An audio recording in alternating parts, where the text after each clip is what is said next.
Hey fellas, before I start the video, I just want to quickly state that I'm not advocating for or encouraging the doxing, targeting, harassment, or bullying of any individuals may be mentioned or featured in this particular video. Remember, this is an opinion piece of my particular commentary on the subject matter, however controversial as it may be. So, with all being stated, let's go ahead and start the show.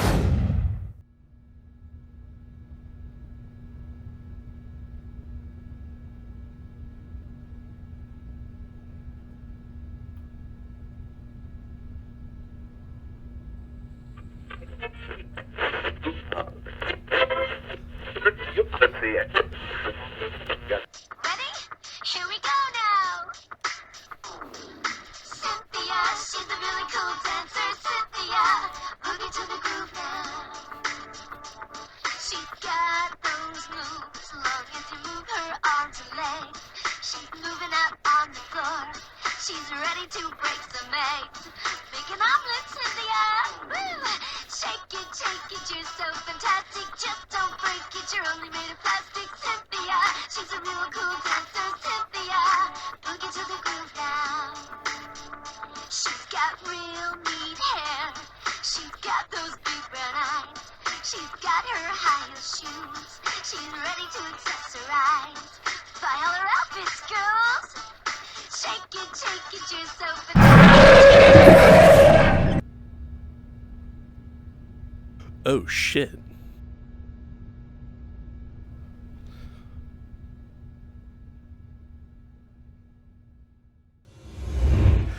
Hey, what's going on, everybody? Teacher Panda back in action, top out something else today. By something else, yet again, it's more furry drama.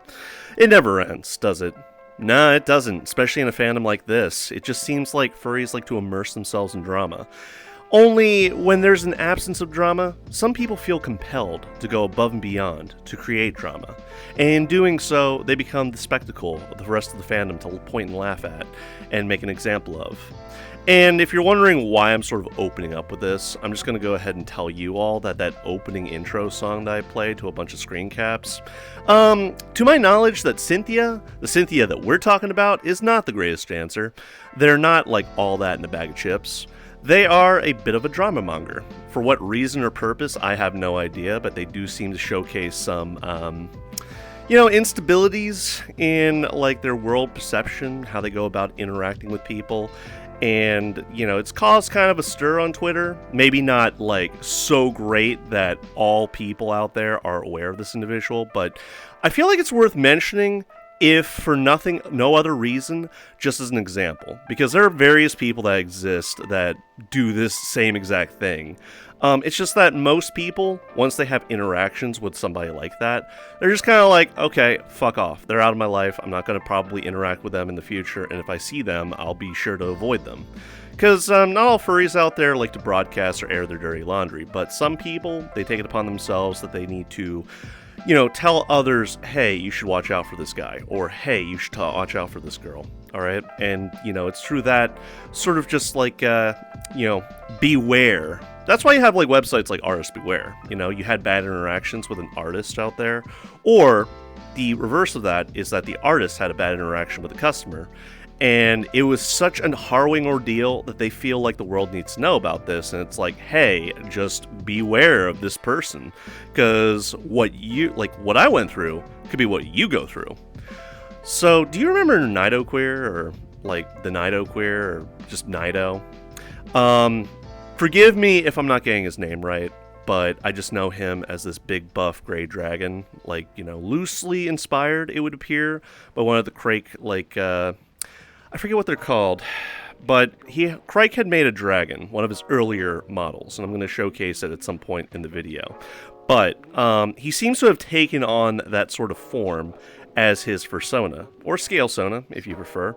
And I tell you all that because up to this point, up until more recently, I had no idea that this guy actually existed, alright? I'd never seen him before, I never knew about him, but apparently he's a big shot Twitch streamer, or at least as big shot as about 1,800 subscribers would lead you to believe. But yeah, he was making the rounds, and he made, he doesn't usually make drama videos. And the only way I found out about him is, and remember, my memory's a little bit fuzzy. There's only so much I can retain, in looking at all this stuff. every day is a new story. But yeah, he was talking about him and his Sappho briefly, and he basically, the thing I remember most is that he sort of like, as a primer to the video, just basically explained, hey, I don't usually like making these kinds of videos, alright? I usually like making content that makes people happy. I don't like, slinging shit anywhere. I don't like, broadcasting negativity, but I feel like it's worth mentioning that this individual is somebody you probably shouldn't associate with, you should probably stay away from, and, he went on his little diatribe about, somebody that he found out, presumably through VR chat, but possibly through other YouTubers and, Twitter and things like that. But yeah, that's how I found out about him initially. It was more recently, as I was scrolling through Twitter, that I found out about this individual, SynthiaTheDragoness. SynthiaTheDragoness had basically, contacted Nido Queer after subscribing to their Patreon, putting down some cash, a couple $100 to buy a tier, and had engaged in interactions with Nido. And, here's the thing. The overall flow of what I had access to is that, they were just being cordial at first, and then, Nido made an offhand comment about how there was, moderation and stuff like that he needed mods to sort of, look over things. And, Cynthia just offers, it's like, hey, I'm really good at this sort of stuff. I can be a moderator for you. And I was just like, we have enough mods, alright? And, then she gets all sulky. And then he's just like, hey, you don't have to guilt trip me about it. And she's like, I am not guilt tripping you.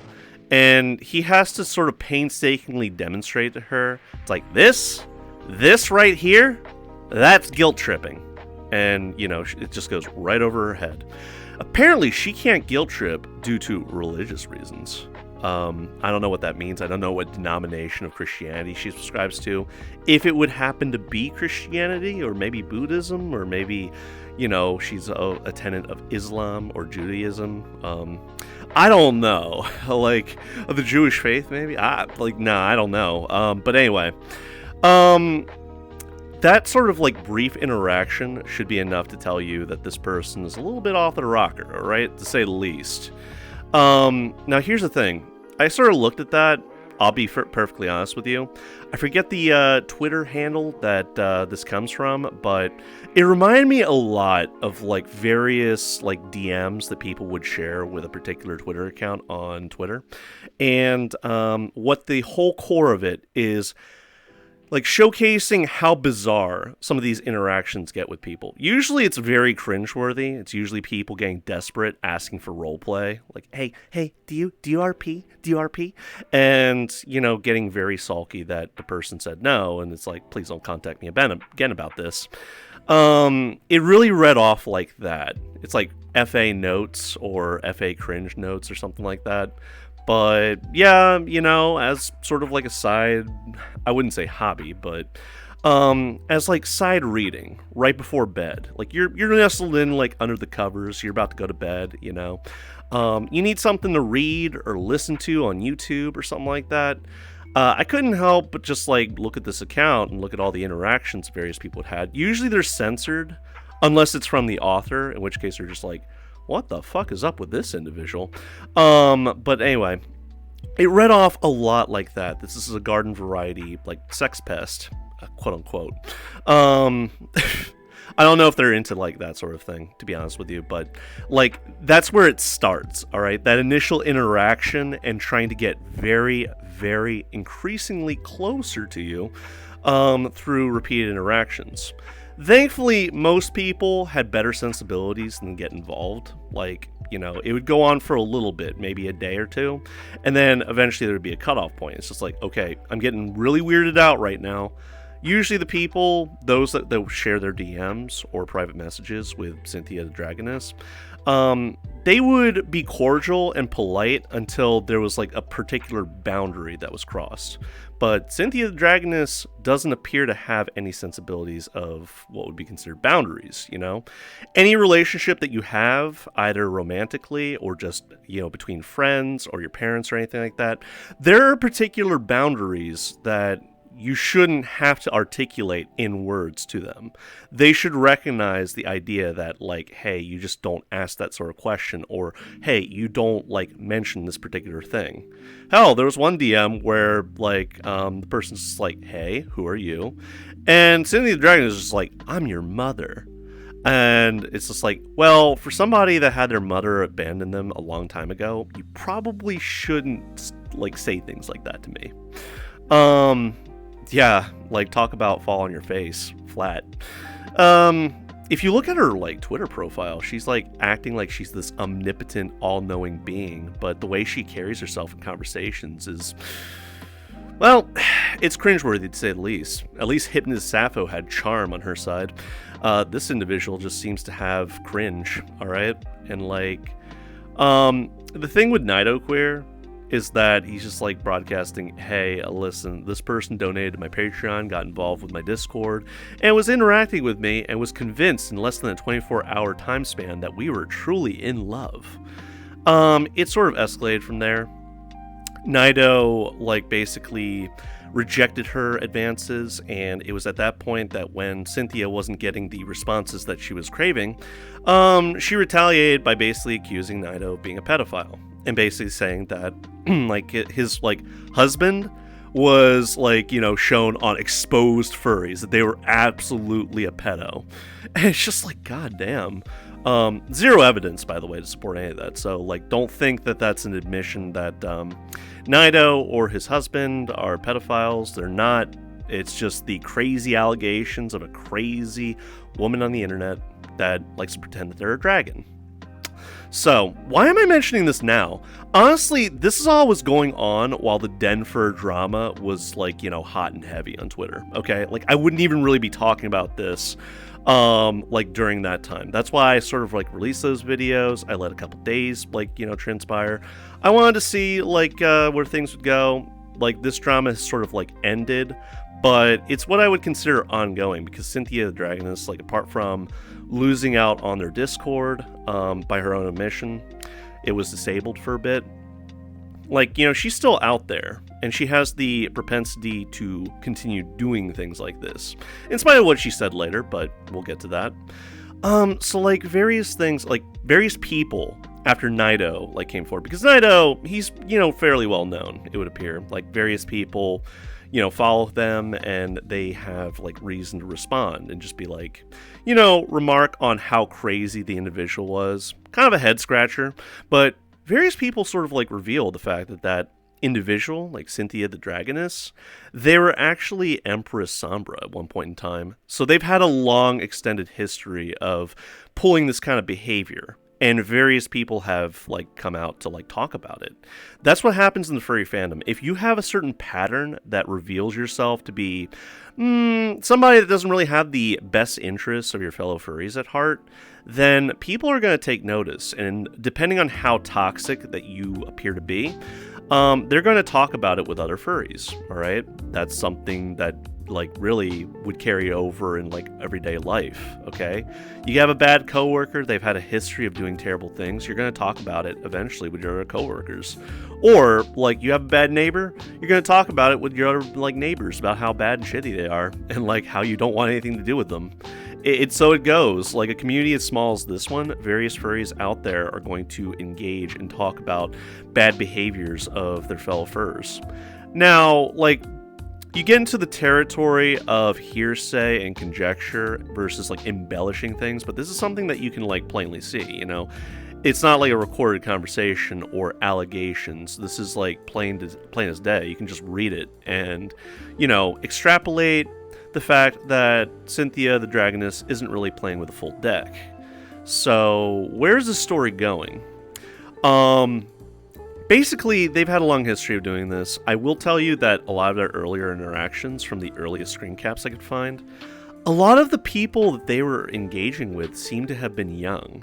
Like, I saw a lot of, like, avatars that look like bronies, or, like, My Little Ponies. And, you know, I know that there are, like, old bees as part of that fandom, you know, like bronies and stuff, but Certain others, like, it's still something that's geared towards kids, so it stands to reason that a lot of kids would utilize imagery from that show, like, as their part of their icon picture. And plus, like, them interacting, like the kids, the language and conversations that they would have seemed more like kids, and it has been alleged that SynthiaTheDragoness was orbiting a minor. You know, it would seem like with a romantic interest, like a romantic bent to it, but that's an allegation. I haven't seen any proof of that. What I will say is that as more and more people publicly were talking about all this, you know, like SynthiaTheDragoness, like, eventually comes out and she apologizes publicly and is just like, you know, I would just like to apologize. I'm not going to do this anymore, but I did it to begin with for revenge. Like, what an explanation. Revenge. There was no further explanation as to what she was getting revenge for. There was no further explanation about, like, what the nature of the revenge was, who had wronged her, for what reasons. Like, she just says, it was for revenge. Like some half-bent, like, fucking Japanese anime. Like, the actions of an individual in fucking with an entire community of people. It was for revenge. Like, I try to look into that. I wanted, like, a little bit more substance to that sort of explanation. But just revenge. You can do a lot of things for, like, any reason or no reason. But, like, it seemed like it was a cop-out answer, you know? Because there was no further explanation as to what it was revenge for, if she was avenging, or, like, avenging somebody, or maybe getting revenge on people that she felt had wronged her personally. It was just revenge. And she felt great after the fact. Like, she's like, it felt good to get revenge. It's like, you don't see, like, you're not getting revenge. It seems like you're just pissing people off. And, like, after you get the people pissed off, then they start to retaliate and talk about you, and you get angry about that. And, you know, you have to give some sort of explanation, and you do. So, why am I talking about this individual? They're a very good example of somebody that exists out there, because SynthiaTheDragoness isn't particularly unique in their own right. The only reason that I'm talking about it here today is because there are various furries like her that like to engage in little, like, you know, I guess microaggressions is a good word for it, but little dramas with other people. Like, it's a complete time sink. You're not going to get any fun, enjoyment, or enlightenment from interacting with this individual. And, like, all you're going to get at the end of the day is confusion, cringe, and, like, you know, either anger or, like, just being anxiety-ridden from having to deal with this sort of individual, okay? I don't know what their end goal is besides getting a more favorable outcome from social interactions with various people. Like, for instance, with Nido, she was hoping to become a moderator, because that's how it works, right?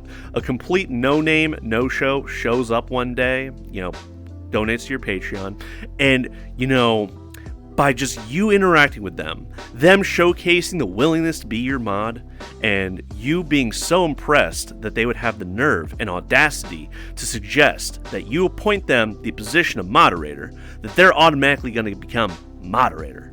Because, you know, that's how it works, right? You don't pick your closest friends, associates, or people that showcase a responsibility for being able to do the position to, you know, reasonable, satisfactory. No, you point a complete no-name, no-show to your server, and it's going to completely work out. Well, I know another YouTuber, I won't mention their name, but they had appointed an old-time fella that I've mentioned a couple times on this channel, Ashy Paw's position of moderator, and they did various things that were no bueno. Like, my eye, like, there was, like, a weird glint in my eyes. I don't hate Ashy Paws, but he's such a goofy character that it just scratches your head as to why they do things. I could name 10 names right here, right now, like, of people that exhibit, like, similar behaviors to SynthiaTheDragoness in varying degrees. But as far as, like, SynthiaTheDragoness goes, I guess, like, all I can really say is various things have sort of been said in the Discord messages that they would share. Like, you know, or I should say, her victims, if you can call them that, would share. And it's usually people of sort of like moderate fame or moderate popularity. You know, a couple thousand subscribers, maybe less, like maybe more, but they have a certain way about them that has drawn furries to them, like a certain uniqueness that has impressed upon furries that follow them, that they are true blue, authentic. But yeah, like Nidoqueer just being the most recent. Apart from that, like various other people had stepped forward and said she did exactly the same thing. You know, trying to weasel and worm her way into a small community, in which case she can be in a better position to manipulate those around her. Namely the leader, or what she thinks is the leader. Nidoqueer probably being the head of his own community, you know, being a Twitch streamer, furry Twitch streamer, having like a band of followers that watches Twitch streams, and that's what he's more about. That's why, like, when he made drama videos, he's just like, I don't usually talk about this sort of stuff, so I'm not going to make this a core, like, aspect of my channel or my brand, but I feel like it's worth mentioning. So yeah. This is sort of like a TLDR, beware of people like this, alright? Especially this individual. But the thing that I've come to know about these sorts of individuals, if they have a core account that's sort of like their main account, like if they keep that, then they're usually going to make alternative accounts to sort of orbit that, you know? Like, they will selectively, based on opportunistic desire, to use alternate accounts to engage with people. Sometimes the same person that they're targeting with their main account. And I mention this because, like, there's only two ways this goes. The main account, like, enough people have sort of, like, learned that this main account is something to be, like, just completely avoided. You know, drop it like a hot potato. But, like, in that sort of event, then they usually shut down the main account and assume a new identity and try to get back into the good graces of the people that, or new people, because, you know, somebody that you've already interacted with, they're going to have that prior knowledge at the back of their head that it's like, this is starting to sound very familiar. So sometimes, like, to sort of wipe your reputation clean, like a clean slate, new start, they will make an alternative account and just, you know, conduct business as usual. Possibly with a new stint, possibly with a new look, but usually with the same methodologies and like behaviors that they exhibited before.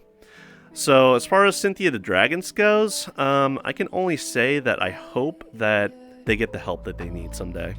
I hope that somebody can break through their arrogance and this perception of like, oh, woe is me, nobody likes me. In fact, I remember very specifically in conversation, somebody just asked them point blank, because it seemed like the only reason that they were nice to people is to get something in return.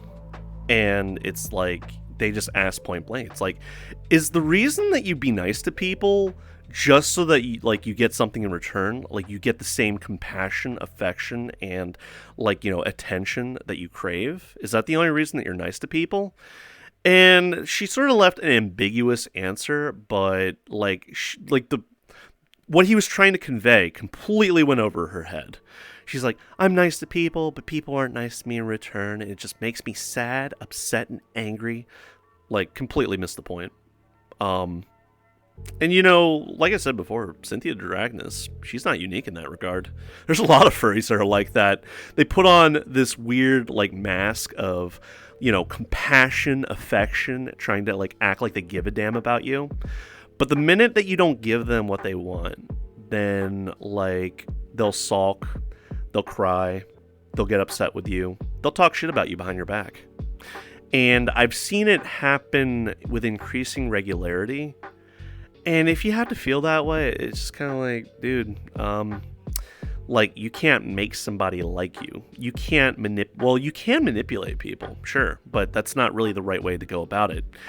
Like, the desired sort of, like, outcome that you're looking from a social interaction shouldn't come from manipulating people, all right? That's not what friendship's about. Like, there should be sort of a mutual understanding and a desire between you that you seek each other's company because you like genuinely being around each other. Not because you're going to get the desired, like, affection, compassion, and things like that. If it wasn't meant to be, it's not meant to be. You can't force that sort of stuff.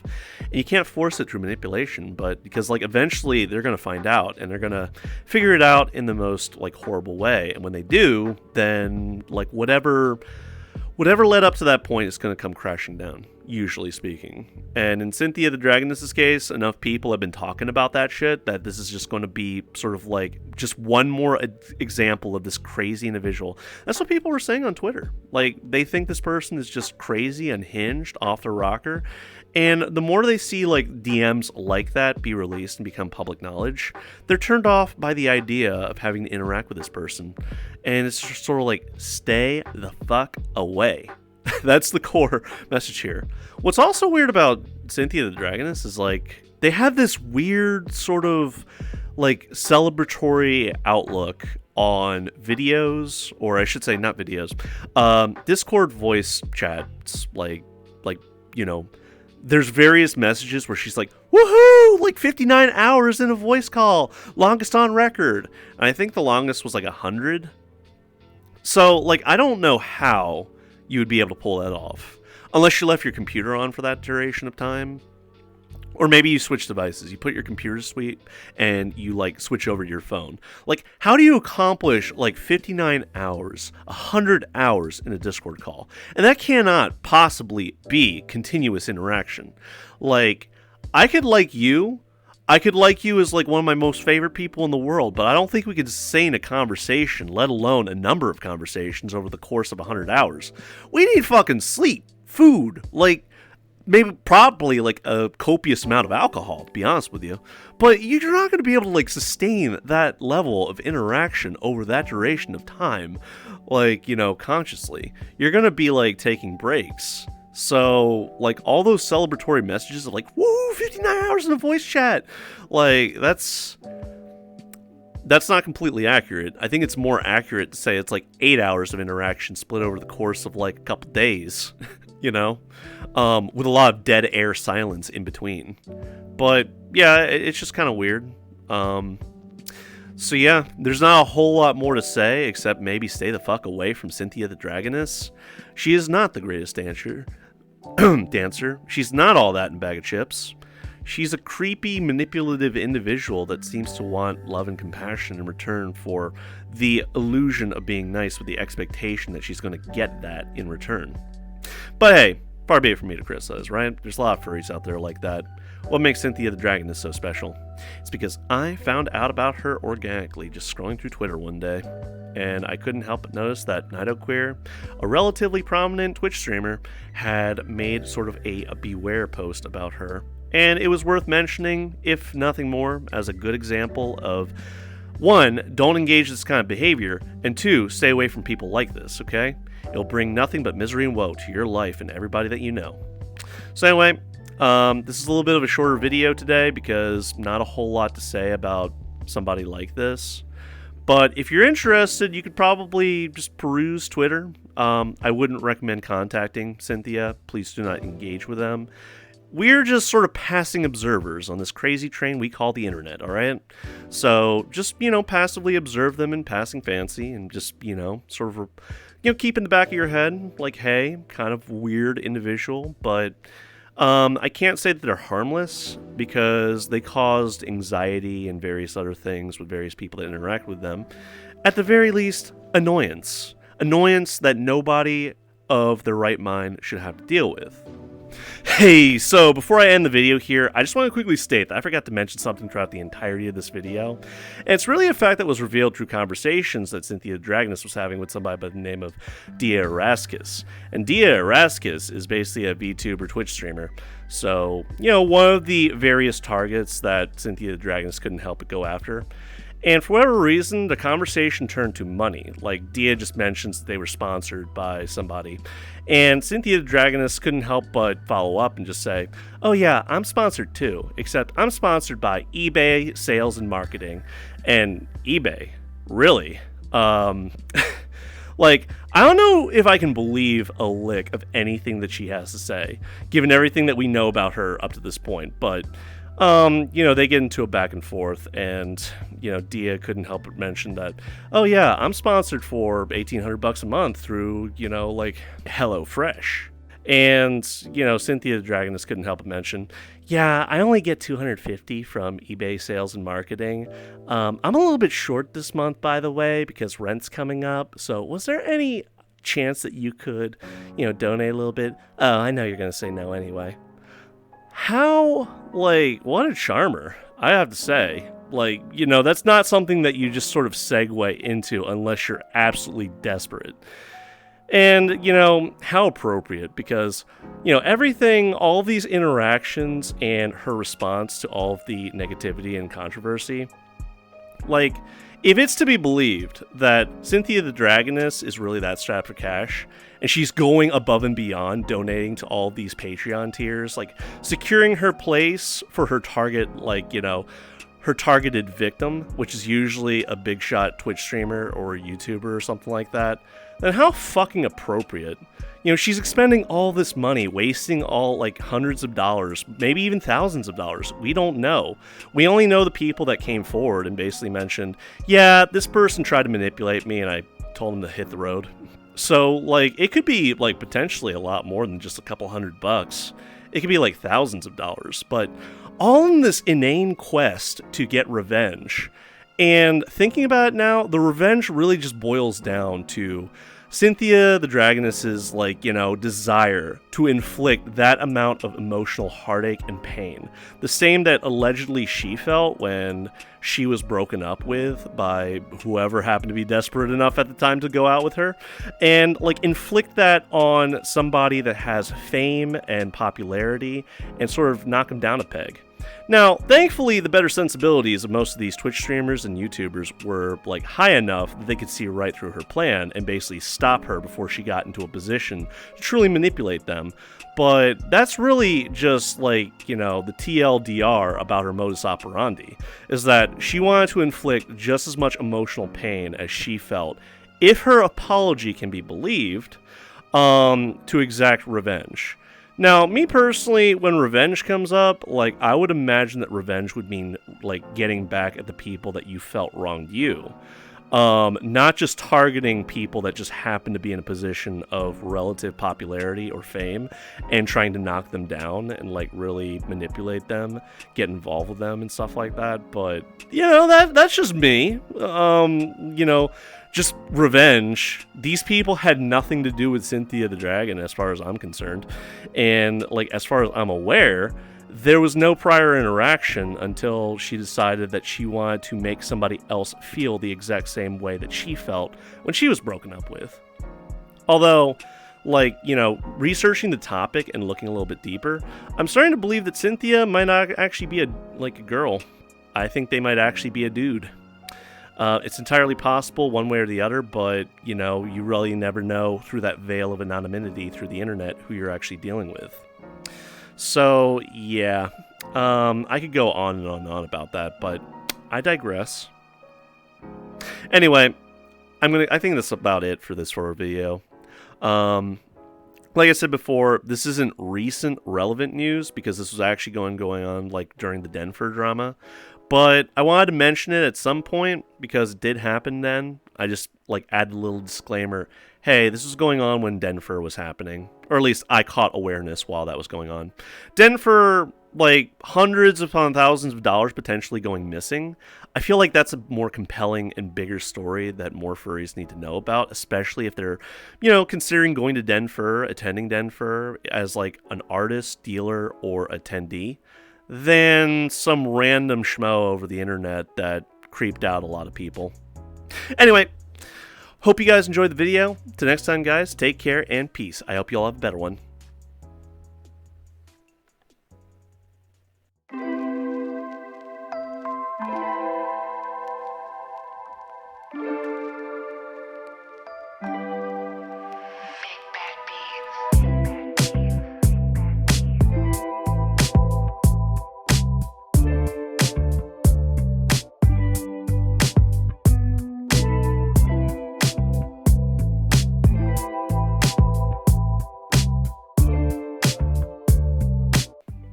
Hey fellas, thanks for watching the video today. I really appreciate it. Would you care to hit that like button and subscribe for more? You know I really appreciate that, right? And hey, if you're in the mood for gaming, how about you check me out on Twitch sometime? I made affiliate, so link in the description below. Anyway, till next time guys, take care and peace. I hope you all have a better one.